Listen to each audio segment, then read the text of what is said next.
All right, baseball fans, we are back to eliminating the Minnesota Twins, probably the best team not to make the playoffs this year.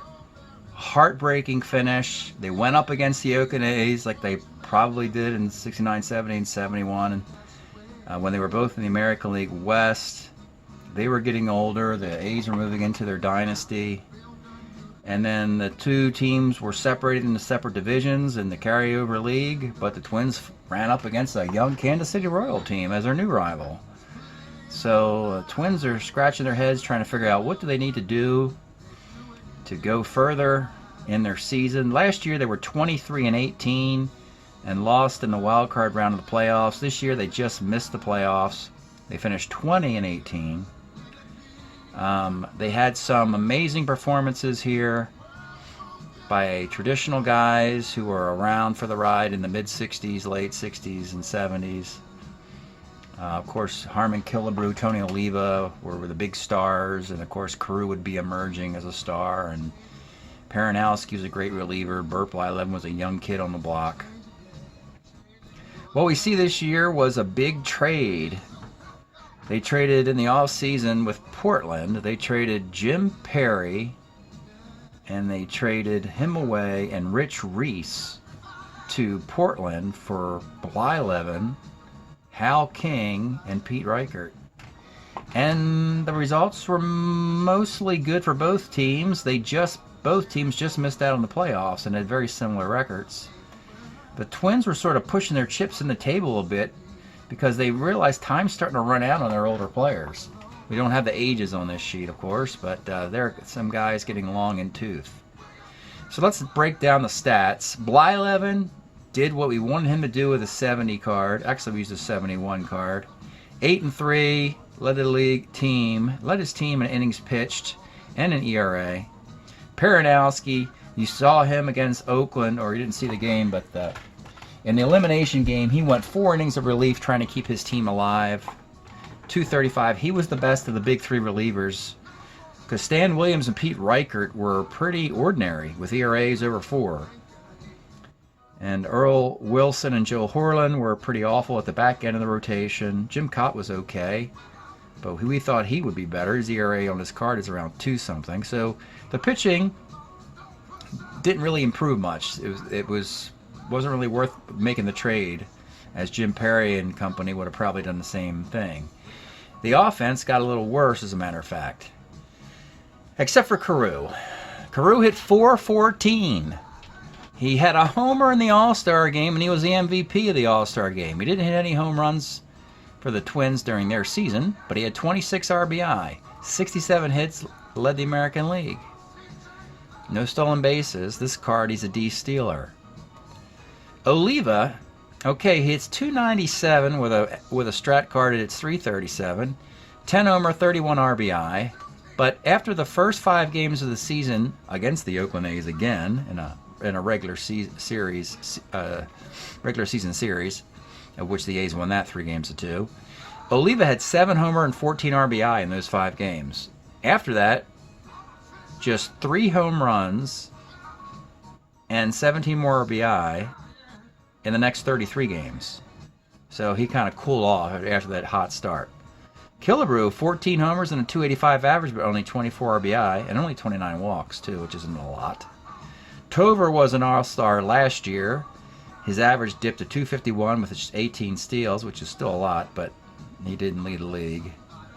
They brought in Cleo James as a Cub prospect, and he didn't really pan out.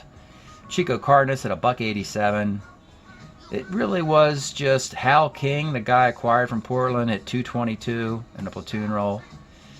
It just didn't work out for the Twins. They couldn't get past Kansas City in the division. They lost 2 straight to Boston. They lost 2 out of 3 to Oakland. And now it's time now to take a peek at the Twin pack here and see what 69 cards are leaving and who is coming back. And this could be really disappointing for Twins fans, because they're going to see, the changing of the guard in the way out west as the Oakland and Kansas City stars are rising.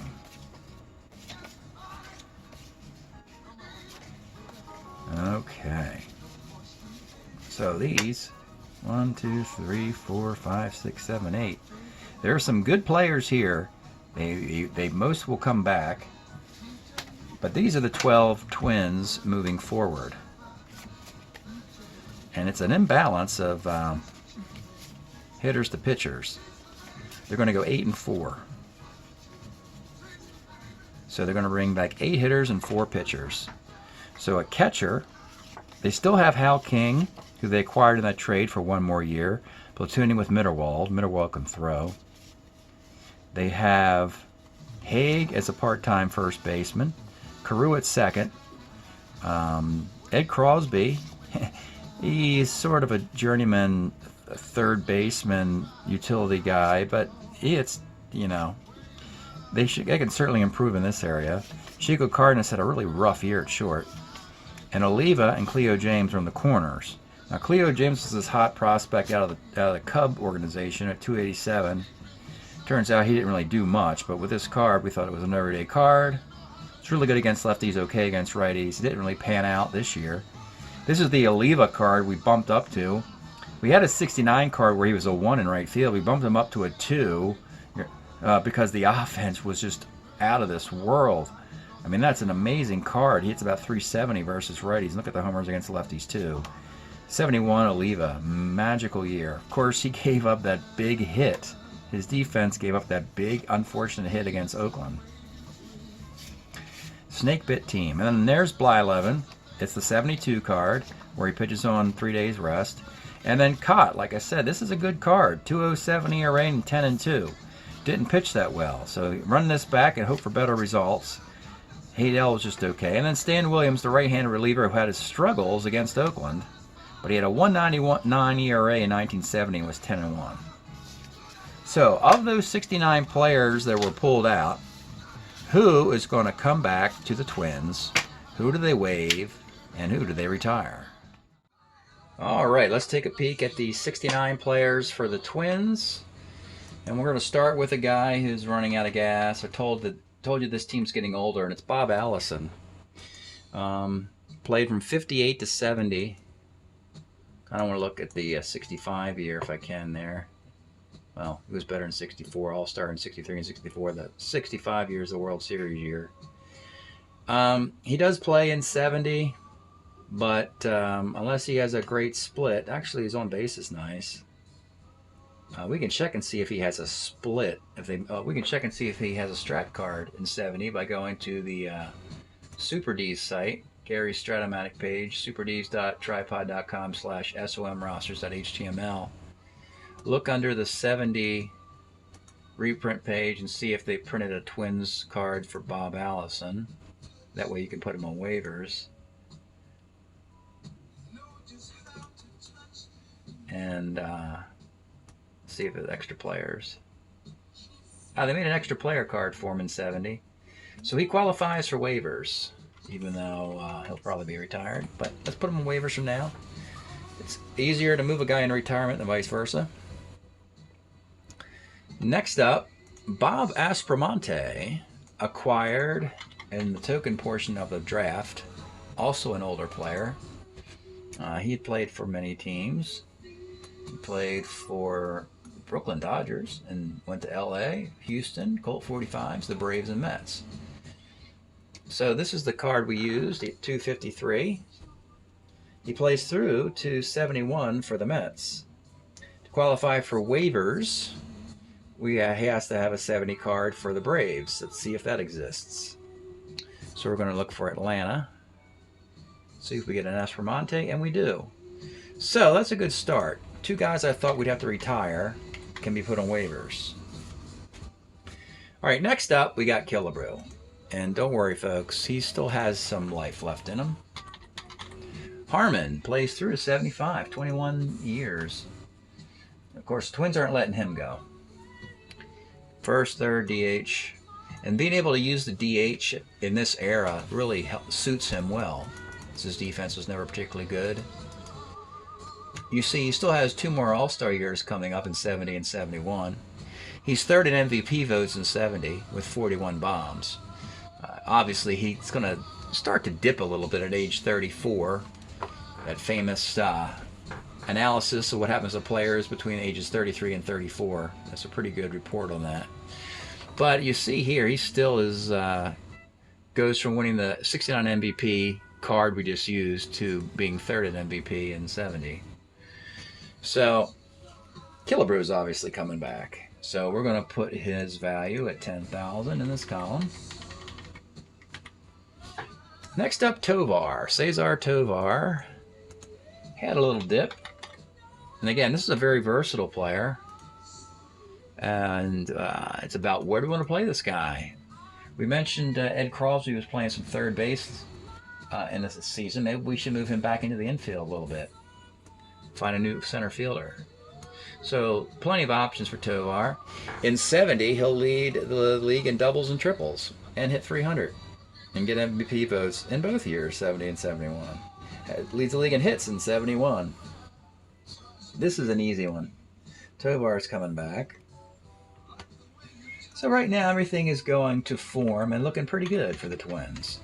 You're losing a little bit on Brew. You're probably getting a little bit more out of Tovar. Positions, it's way too early to figure out his position yet, Tovar. And let's go to the pitching. And this is where the Twins were only ordinary and they could use some fresh blood here. I believe Dave Goltz will come on the scene pretty soon. And there's some other pitchers from 72 and 73 coming up that they're going to want to use. So they had Joe Horland, who was a White Sox player, from 61 to 72. And he played almost his entire career with the White Sox, and the White Sox didn't have a spot for him in the carryover league, and he got swiped by the Twins. This is the year we used because of the nice ERA, and he pitching on 3 days of rest. So he rolls it back the following year, but it gets a little worse. And then he rolls it back again in 71 through 72. That 72 Oakland card, that might be the ticket. Yeah, I think he's a reliever then. Maybe that's the ticket there at age 34. You see how his ERA is down to 3, and the whip's $1.11 right here. So the question is, did they make his 72 Oakland card with 84 innings pitched? So we can go to the same resource and go to look at the 72 original and see if he's with Oakland here with a Strat card. This would be disappointing if he isn't, as again the Oakland A's won the World Series. They could certainly use him. There he is. Last guy. Brown, Green, Hegan, and Horland. So a very important member of that Oakland bullpen. That might be the card they take. They could replace Haydel with Joel Horland. So I'm going to make him a keeper for now, knowing that I've got a nice 72 card I could use for him. And again, I can always trade him to do a team needing keepers. Next up is Earl Wilson. Earl was taken from Detroit. He didn't do very well either. And there's Earl Wilson. Pitched for the Red Sox, Tigers, and then the Padres for a cup of coffee. So the 69 card, pitched on 3 days rest with a 3.31 ERA. Then in 70, he's got 161 innings. That card will be printed. We know that. That's a lot of innings. They usually print cards with that many innings, but the ERA is not very good. And in 70, they may not have printed that card. Or, no, actually, they're combining this into one. So he has a 70 season, but I think that's a candidate for waivers. I don't think it's worth bringing him back. So we have 3 and 3. We have 2 guys left, and they're 2 big names. 2 big lefties. We're going to start with Paranowski. 61 to 73, Ron Paranowski. Nice little career here, or nice great career here. We did for the Dodgers, 16 and 3 and 63. Leading the league in games pitched. His ERA is always around 2. 69. You can see the amount of work 52 games finished, 31 saves, 2.11 ERA. That's what we just used, and he got 13 MVP votes. Well, he comes right back in 7. He gets 12 MVP votes and 7 Cy Young votes for the 70 card of Paranowski. So he just finished his season with 4 stellar innings in that Oakland series, and he'll build off that next year. And there's 4 keepers, and we still have another quality reliever left, and this is Pete Reichert. Now, he doesn't really factor into the Twins' history, as he was doing his stuff with the Orioles and some other teams. So Pete Reichert, all-star in 65 and 66 for the Senators. He'd be on the Orioles on all of those World Series teams, 69, 70, and 71. I'm sure the Orioles would love to have him back. But, of course, the Orioles couldn't keep all their guys. You only have 12 keepers when we start the draft because of the expansion teams. So in 69, he had this card is a .977 ERA. .977 whip, excuse me. In 70, just as good. The 70 card with the Orioles is just as good. He'll pitch through to 73, I want to say. Or 74 even. Got some good cards coming up. He is a keeper, clearly. Which gives them 5 keepers. Of course, you can only keep 4. So that's a good problem to have. They can jump on the phone and make trades again. They made trades last offseason to improve. It didn't quite work. It kind of went sideways. But you keep Brew. You'll most likely keep Tovar. And I think you keep the 2 lefties and you trade Horland. Or excuse me, you trade, Joe Horland as a team who needs a reliever. And so they have 5 keepers, 3 waivers, and all they got to do is find some guys to retire. So the future looks pretty good still for the Twins, trying to figure out how to punch that postseason ticket. I don't think they want to.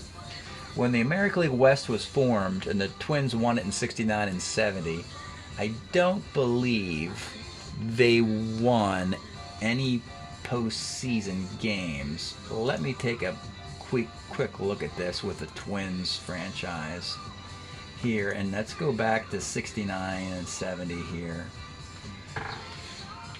with the Twins. So here we are, 69, they win the West. They won 97 games, and they could not beat the Orioles once. And then in 70, again, could not beat the Orioles once. And then in 71, you see it starts to dip. And by this time, Oakland is taking over this division. So I think the Twins, they have one more chance. And that's next season when the 1970 cards get pushed in more.